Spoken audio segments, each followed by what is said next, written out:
Hey jerks, and welcome to day 3 of the Beer Jerk Advent Calendar. I'm Matt. And I'm Luke. And we are here drinking a beer from Southpaw Brewing.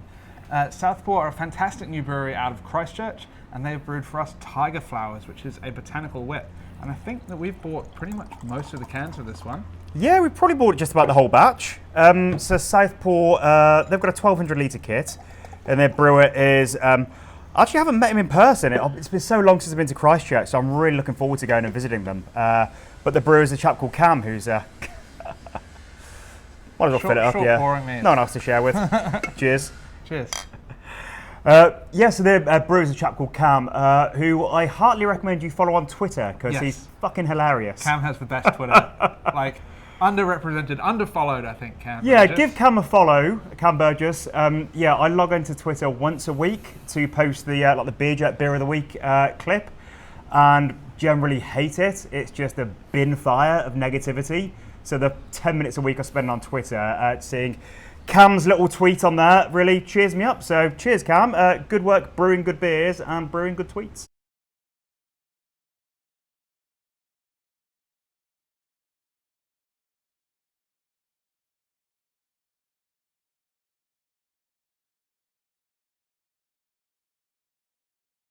Yeah, and telling racists where to go.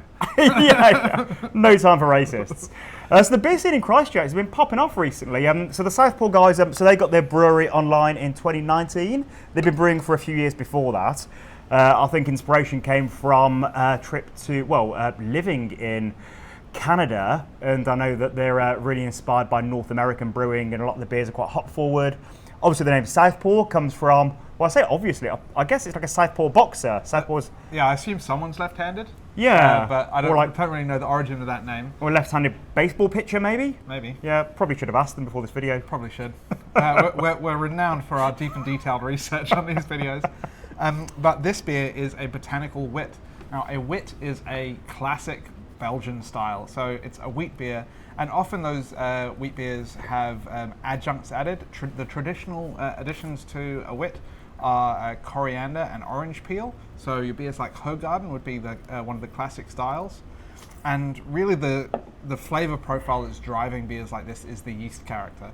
So when I talk about beers, and a lot of people talk about beers, there's 3 main kind of categories that, for me, they fall into, and that's malt-driven, hop-driven, and yeast-driven. And this is a really great example of a yeast-driven beer, where it's compounds called phenols and esters, which the yeast produce during fermentation, which is giving you that kind of lovely, floral, slightly spicy flavor profile to it there. Yeah, the wit is one of those wonderful historic styles that almost died out until fairly recent times. And actually, I'll share a really wonderful article in the NZ Beer Jerks Facebook group about the origin of modern wit. So if you do use Facebook, head over to a group called NZ Beer Jerks. So we've got about 3,000 or 4,000 people in there, and people chat about beer and brewing and beer tourism. But anyway, so the story of modern wit comes from one bloke in Belgium called Pierre Calisse, and he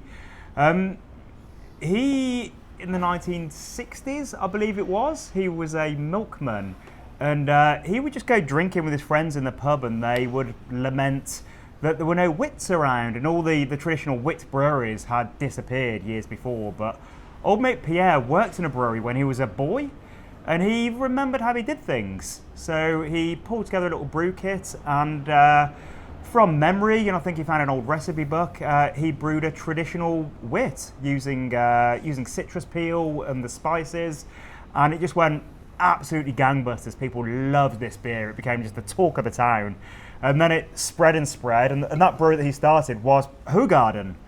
And I'll let you read the rest of the story. There's a really interesting article, but that grew to what you all know today, and it got bought out by an evil multinational brewery that kind of screwed over old mate Pierre, but then he moved with his family to North America and started all over again. So if you are in the States, you can visit Pierre's daughter's brewery, where they're making fantastic wits these days. Yeah.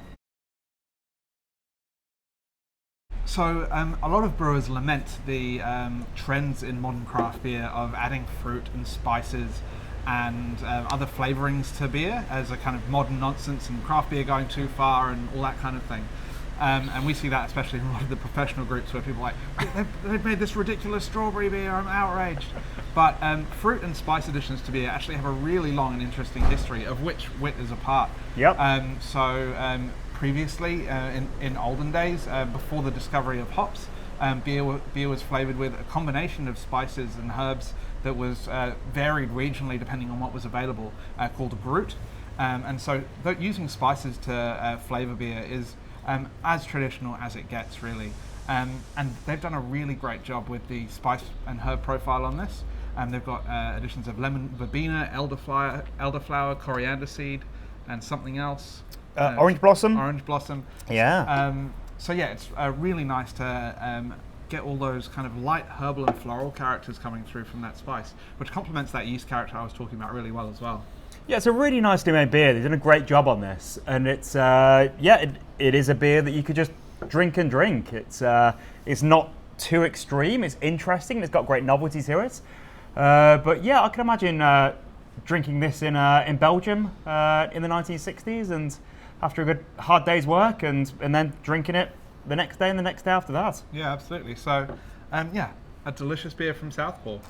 And it's definitely a brewery to keep an eye on, and see what else they've got. Follow Cam on Twitter, and we'll see you tomorrow. See you tomorrow. Thanks for joining us. Cheers. Oh.